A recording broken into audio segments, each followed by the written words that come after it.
What is good? What is good, everybody? It's your boy Cam. I just want to give some feedback from the Dallas Wings versus the Connecticut Sun game. And the good news is the Dallas Wings finally got the dub against the Connecticut Sun. And they ended up winning by 18, 109 to 87. But we finally seen Paige and Enrique show up playing together. And Paige Beckers finished with 21 points. And Enrique finished with 19. And then Dejanay Carrington was her first time back in Connecticut since she was traded to Dallas in the offseason. She finished with 16. And Maddie Secrets finished with 12 points off the bench. And Maddie has improved a lot from this past season. She has done so well. And she did play well last year, and just until she broke her finger last year. And of course, the Wings only won like 9 games. And then we ended up trading some players, and we got the number 1 pick. And here, and Paige Beckers is here now in Dallas. But tonight they take on the Chicago Sky in Chicago, and they play them again this Saturday night back at home. And then next week on Monday they'll have their rematch against the Seattle Storm. They'll take and play them in Seattle, and hopefully we get revenge on that team. And Seattle Storm is a pretty good defensive team. They are very good defensively. And in the first time quarter, the Wings were actually down 1 point. And then the second quarter, and they did so well. And then the rest of the game, they just played pretty well defensively. And actually, the Wings traded J.C. Sheldon for Dejanay Carrington, and now J.C. is now playing with the Connecticut Sun. It sucked that we had to trade her, but Dejanay Carrington was a better fit for us in Dallas. Obviously, J.C. and Enrique did not play pretty well together last year, and I also got to meet J.C. Sheldon actually before when I told y'all about this. How every year the Dallas Wings host a Special Olympics Unified game, and I got to have J.C. Sheldon as my coach, and it was such a blessing to meet and talk to her, and before and after the game, and of course I got a picture with her as well. It's just we miss J.C. and we hope for she has a good year with the Connecticut Sun, and we do miss her, but I'm glad Dejanay Carrington is here. She's definitely a good defensive player playing in Dallas, and last year she was most improved player from last season, and I was like, wow. And then all of a sudden, we ended up trading for her, and obviously, I think Dejanay will fit really well playing with the Dallas Wings along with Enrique and Paige. But chemistry is going to take time to develop. We're still very, very young, and I just really don't see us going far in the playoffs. We'll probably be a first round exit. We're definitely a playoff team going into this year. It's not going to happen overnight, and I still think Paige is going to struggle for quite a bit still.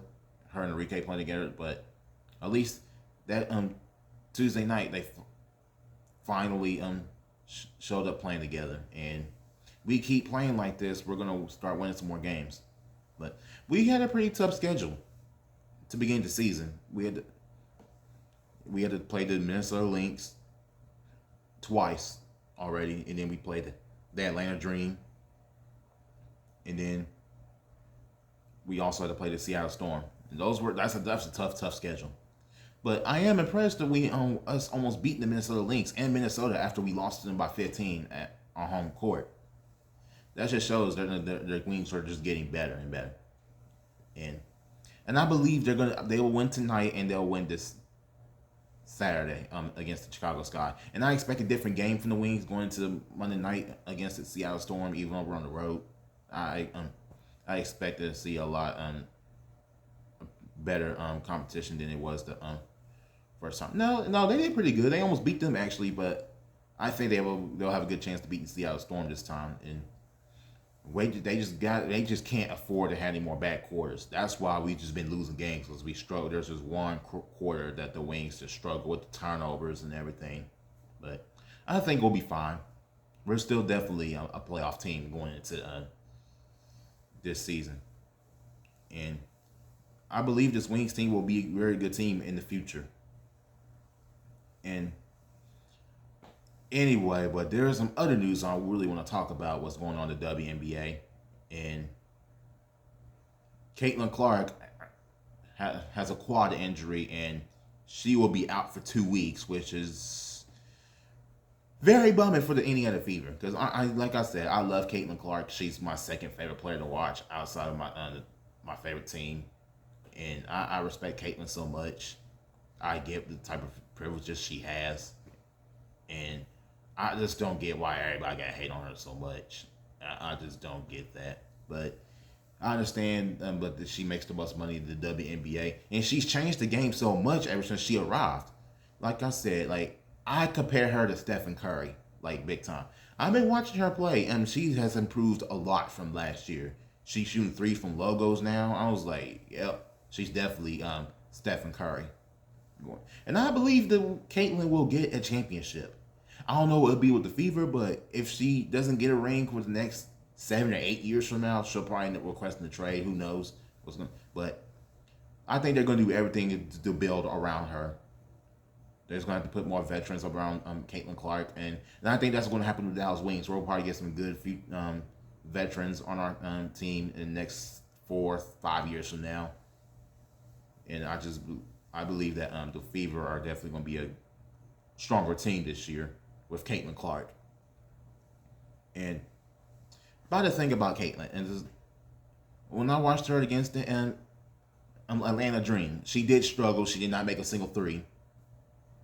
And Brittany Griner is just calling her a trash effing white girl. Like, that's bullshit what she just said to Caitlin. I was like, why you gotta talk to her like that? It's like, I don't get it, man. It's just like, I can't stand when people just hate on Caitlin so much. But again, Caitlin's used to it. She's used to criticism. It's not affecting her. She's gonna just go do out there what she has to do. Like I said, I have respect for Caitlin so much, and once she's back on the court, hopefully she can stay healthy. And I'm definitely looking forward to seeing Caitlin Clark go against Paige Bueckers at the American Airlines Center next month in Dallas. That's the matchup of the year that everybody's going to want to see, Paige Bueckers versus Caitlin. That's going to be the best matchup of the year. And they're really good friends with each other as well.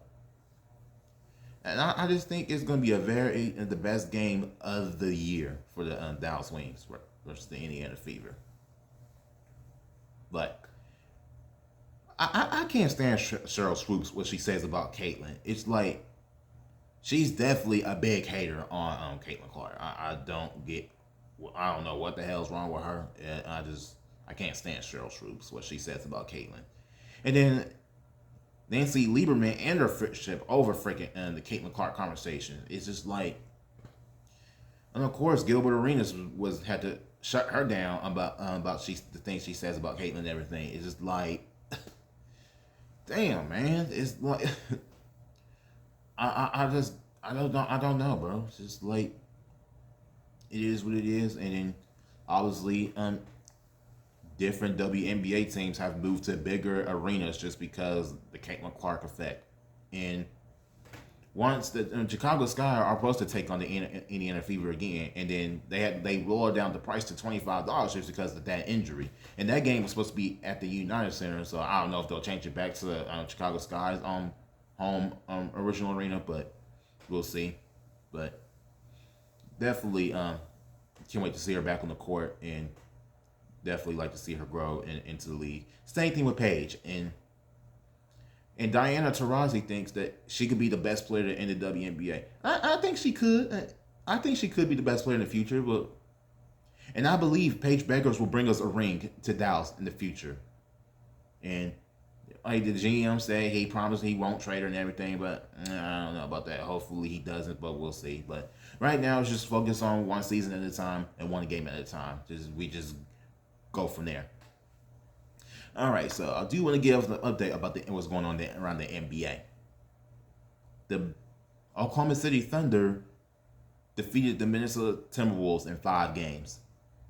I was disappointed in the series with the Oklahoma City Thunder and the Minnesota Timberwolves. I expected to be going to a game 6, but I knew the Thunder was going to win. But But in Game 3, they did get destroyed by the Minnesota Timberwolves. Then after that, they bounced back. They won Game 4 at their place and then came back, closed it out at their home arena. And they did say this: the Oklahoma City Thunder is the toughest place in the NBA. You know what? I agree. You know why? Because I just think it's louder than Boston, and then it's louder than New York. Oklahoma City Thunder is the toughest arena to play at in the NBA. But they're not as crazy as the New York Knicks fans and the Boston Celtics fans are. I just think the fans in Oklahoma City they're just louder than them in general. But it's a must win for the New York Knicks tonight. They gotta win tonight or season's over for the Knicks. They should have won Game 1. They had a 17-point lead with like 7 or 8 minutes left, and they blew it and freaking lost in overtime. They should be. I think the New York Knicks should be up. The series should be tied right now.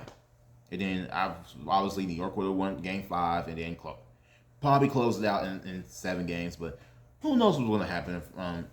But hopefully the New York Knicks win tonight. And honestly, I just sick and tired of seeing the Knicks losing to the Pacers every time they go to the playoffs. I freaking hate that. But that's not my team anyway. But honestly, I kind of don't feel sorry for the Knicks just because the way the Knicks fans were celebrating. They celebrated like they won the NBA Finals, harassing one of the ESPN analysts just because he doubted them. It's like, y'all grow the hell up, man. It's like, ugh, New York, New York, New York. I understand they stay very loyal to their team even when they're having bad years. And when they're rebuilding, everybody still goes to the games. They show their support. That's what I like about the New York Knicks fans. They just stay supportive to their team no matter how they're good or bad their team is doing. But honestly, I would not go to New York for a playoff game. Hell no. I would prefer to go to New York for just a regular season game. And like I said, I've been wanting to go to New York next game for years. Because that's honestly my favorite place for the Mavericks road game at. I love the atmosphere at Madison Square Garden. It's just, I love the organ music they play at the games. It's just, and that's the world's most famous arena. I just love the atmosphere at Madison Square Garden. But tickets are over $100 just to see the freaking New York Knicks. Man, it's ridiculous how these New York Knicks ticket prices are. Especially when they play the good-ass teams. It's more expensive. Even when they play the bad teams, they still $100. It's like, what? Y'all want to go see the Knicks play a sorry team like the Charlotte Hornets or the Washington Wizards? It's like, what? Y'all still charging over $100 just to see the Knicks play a sorry-ass team? It's like, damn. Well, everything's expensive in New York. It just is. But if the Knicks lose tonight, I will feel sorry, but I won't feel sorry for the fans just because the way they were celebrating, and after they won, finally passed the second round and got to the conference finals for the first time since 2000. But like, I wouldn't be going celebrating like that if we accomplished something we hadn't done just because we hadn't done this and so freaking long. It's like, you still got work to do. Even the Knicks was to win to go to the finals, they'd still be celebrating like they won the whole thing. I mean, yes, if they would have been Eastern Conference champions, but they still hadn't accomplished their main goal is to win an NBA championship. That's the main goal for everybody in the playoffs. Yes, it feels good to win a series, but you want to finish your season as champions. But how does you win champions? Defense wins championships. And like I said, I agree with Nico. I agree with Nico Harrison saying defense wins championships. I agree with him. It's just, I still can't believe he traded Luka Doncic in the middle of the freaking season and before freaking midnight. But now that we're about to have Cooper Flag come to Dallas, I think we might be okay. And now Luka Doncic is finally losing weight. And then now I'm kind of frustrated with him now. It's like, why couldn't you take care of yourself and your conditioning while you was in Dallas? You had plenty of time to do that, Luka. All of a sudden, now you want to change your how you look. It's like, I think the Lakers must have got really, really strict with him about his conditioning. He really needs to get his conditioning together, or we're just going to trade you also. Obviously, Luka loves it in LA. He doesn't want to leave, but I mean, again, it still don't feel right without Luka not being here in Dallas. Even though we're about to draft Cooper Flag next month, but looking forward to seeing Cooper Flag in the Maverick uniform, and I think he will help us defensively. They did say they may have to trade P.J. Washington or Daniel Gafford just because of Cooper Flag's about to be here, and we're going to have to trade one of them for a point guard just until Kyrie Irving comes back. And they're saying he's supposed to be back in January. I just wouldn't rush him back right now. I will wait till February or March to bring Kyrie back. We just can't risk him getting another injury. And Kyrie's getting up, and he's aging a little bit now, but he can still play. Kyrie's not going to be that same player anymore. I don't think he'll have that quickness like he used to before he had tore his ACL. I just don't see it. I see him being like a pull-up jumper, and I still think he's still got the skills. He's still going to be talented. And I think Kyrie Irving will finish his career in Dallas. I think his best he just finished his career in Dallas. He fits well in Dallas. He's a great leader. There's no problems with him in Dallas. I respect Kyrie Irving so much. But that concludes my podcast for today. I will see you on the next one, and hopefully the Dallas Wings will win tonight against the Chicago Sky.